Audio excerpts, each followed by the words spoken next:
Hi, I'm Lisa, the Survival Mom, and today I wanted to talk with you about something that has actually been very troubling to me over the last few weeks. And I have researched it, and I have talked with people in law enforcement, and I have looked at videotapes of riots and civil unrest that have occurred around the world recently. And I wanted just to share with you some information about how to stay safe, how to keep your family safe if these kinds of troubles, riots, or large-scale civil unrest should ever come your way, or if you should ever unwittingly find yourself in the middle of a situation like this. First of all, I wanted to pass on some information to you that was given to me by someone in law enforcement. And it was very interesting because he didn't have any tips or suggestions really for people who might be caught in the middle. He made the statement that law enforcement has a lot of plans for dealing with these kinds of scenarios. However, if I am in downtown Phoenix, for example, with my kids on a field trip, and we come out and we find ourselves in the middle of several hundred very angry people who are protesting, maybe throwing rocks, there is no plan for helping people like that in a riot or some other civil disobedience or civil unrest. That was troubling to me because as a mom, my first concern, of course, is with my family's safety. So based on that assumption that law enforcement doesn't have a plan for keeping me safe, they are going to be sending in rescue rangers for me and my kids, then what can we do? So I put together a list of ideas that, based on research and based on talking with people, that I think will help keep us safe. First of all, I want to also acknowledge that not everybody is into watching videos, and so I'm going to be putting this in an article as well that will be posted on my blog, thesurvivalmom.com. So first of all, let's start with the basics, and that is the assumption that your number one goal is just to stay safe, just to have your kids safe. We are going to be assuming that you don't want to go out with guns a-blazing, all right? So number one, we're just going to focus on staying safe and getting out of a dangerous situation. I suppose in some scenarios, we may have to resort to the use of firearms. But right now, on this list that I'm providing, I'm going to be setting that aside for now. So my first suggestion to you, based on that assumption, we just want to stay safe, is stay informed of what's going on locally. That is really important. We can't afford to ignore what is happening in our own backyards, nor can we afford to assume that only large cities or only urban areas are going to be facing these kinds of situations. And by the way, I do think that civil unrest, I do think that riots are going to be increasing, whether it's because we're in an election year and I expect that tempers and passions will flare over the next few months, or if it's just a direction that our country is taking. Nevertheless, I think this is a smart focus, and we must stay aware of what's going on. So, for example, a year and a half ago, a very unpopular law was passed and signed into law by the governor of Arizona. And almost immediately thereafter, there were regular and quite large demonstrations. Most of these were peaceful, but some of them weren't. And if I had just ignored what was going on and gone about my business, I may very well have found myself in a situation that may have been less than safe. So number one, as you start hearing about large groups of people who are unhappy and maybe noticing on the national news that something may be spreading, a sentiment about justice or injustice, then keep an eye on what might be happening locally. Secondly, if you find out about a rabble-rousing group, a group that you have decided is up to no good, then make it your business to become informed about them. It's actually pretty easy to find people now on Facebook. Follow them on Twitter. Go to their websites. They have to have a way of getting the word out to their followers or their minions about their plans, and they will do that. They have to communicate via email. They have to communicate via tweets on Twitter. So if you know of any of these groups, just stay informed. I mean, the FBI does this, why not you? So if you hear about a certain group and you find out that they are planning a large rally, in front of a government building, and you happen to have some errands in that area that day, this will at least keep you informed, and maybe you can even make other plans or arrangements so you're not in the wrong place at the wrong time. A third tip is don't assume that law enforcement is going to single you out for protection or for rescue or anything else. As I mentioned at the top of this video, their primary concern is going to be dispersing the crowd, protecting property if possible, keeping idiots from killing each other, okay? So if you're there with a baby stroller, or if you're there, you're just a tourist, don't expect any kind of special protection or treatment. Now, if you are in the wrong place at the wrong time, if at all possible, blend in.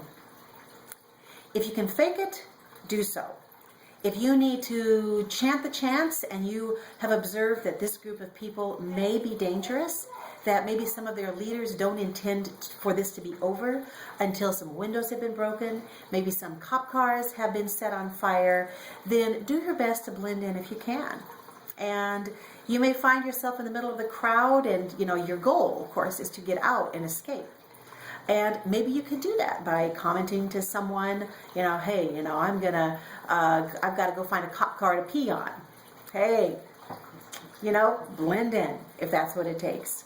I don't really suggest the actual peeing on the cop car, but if that's what it takes to get out of the center of a mob or the center of a big group that may be turning a little bit dangerous, maybe too much for your liking, go for it. All right. If you can't blend in, now here's the problem. If you are the wrong, if you are the wrong nationality, or if you are the wrong skin color, and there is no way that you can blend in, you need to get out quickly. And that isn't profiling, it's not being prejudiced, it's just common sense. So if there was a march of Klansmen that was planned in the middle of a small town or even a bigger city, and your skin tone doesn't quite blend in with that, or neo-Nazis, don't be stupid about it. This is not a time to make your last stand. Remember, we're starting with the goal of just being safe. All right, physically safe, and our families being safe. So if you are the wrong, nationality or whatever, get out quickly. And that actually goes into my next tip, or piece of information really, and that is the larger the group, the lower the group IQ. Maybe you wonder how on earth some people get into situations where they are setting buildings on fire and they're breaking windows. Well, that just goes along with this maxim, and that is the larger the group, the lower the IQ. This doesn't apply to people who are at a circus, okay? It doesn't apply if you're sitting in church or if you're attending a PTA meeting, all right? It just applies to groups where there is anger and maybe there are some key people who know what to do and say to get people stirred up. All of a sudden, it's really a fascinating exercise in group dynamics to watch that happen. Because all it takes is one person, 3 or 4 people who have been trained to actually do this.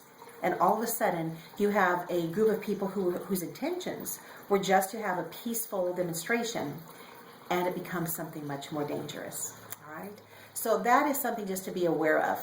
Also be aware that another reason people do what they do in these large groups is because of the cloak of anonymity. All right?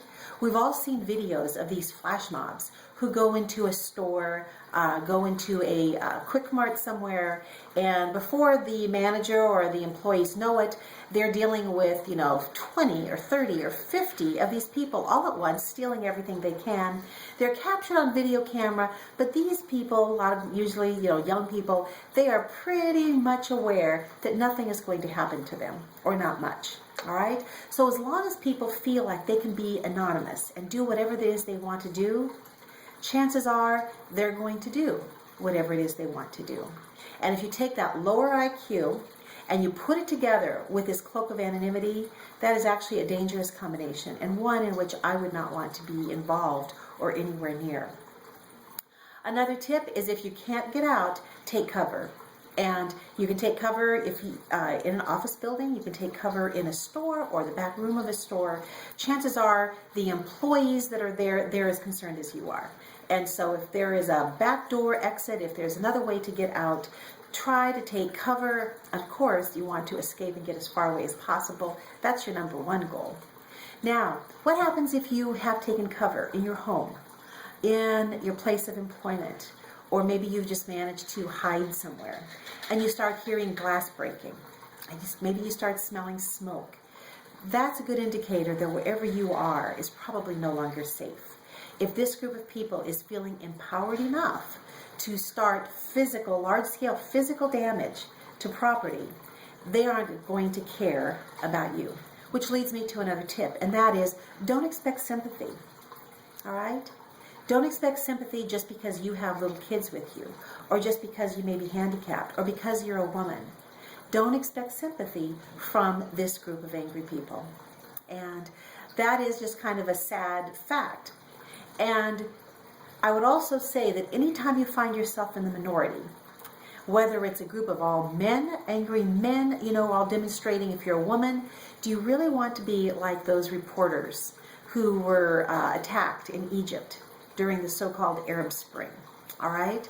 So the key word really is angry. So if I go into Men's Warehouse and I notice that all the customers and all the men there are men, I do not feel endangered. All right? So I'm not talking about that kind of a scenario. I'm talking specifically about a group of angry people who are there to either cause trouble or to vent their anger. They have a beef about something or somebody.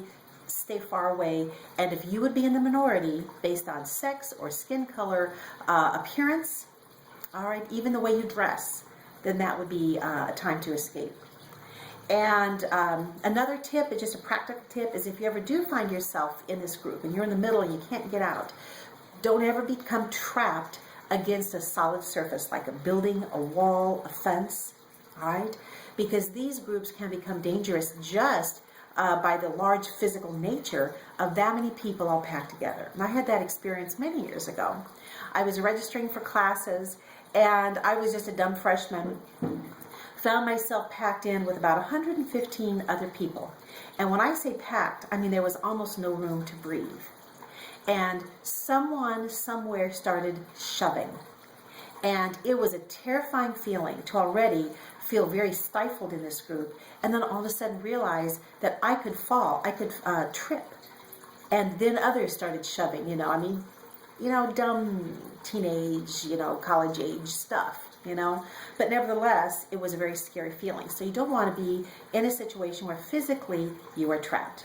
You want to get to an outside, eventually work your way to an outside edge, and then make your escape from there.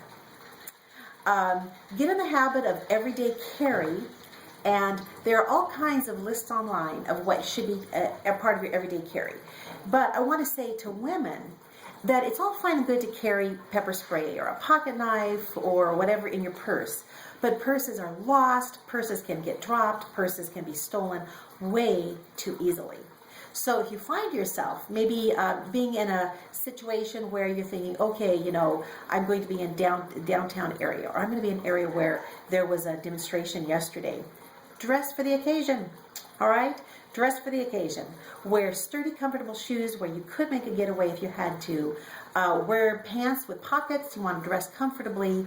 And in those pockets, there are a lot of everyday carry items that you can find online. For this purpose, I would recommend a little wad of cash, all right, in case you have to get a taxi to get out, if you have to somehow bribe your way to get out. But you know me, I always say cash is king, all right?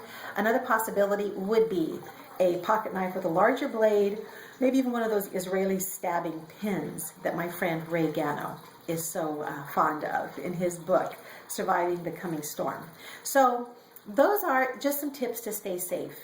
And I would say that in the wake of the Trayvon Martin scenarios that came up, riots and a lot of angry people, as well as the Occupy Wall Street that has turned into Occupy just about everything, Occupy, you know, your local dog wash, that I don't think we can assume that civil unrest can be placed at the very bottom of our concerns and things to be educated about and trained about.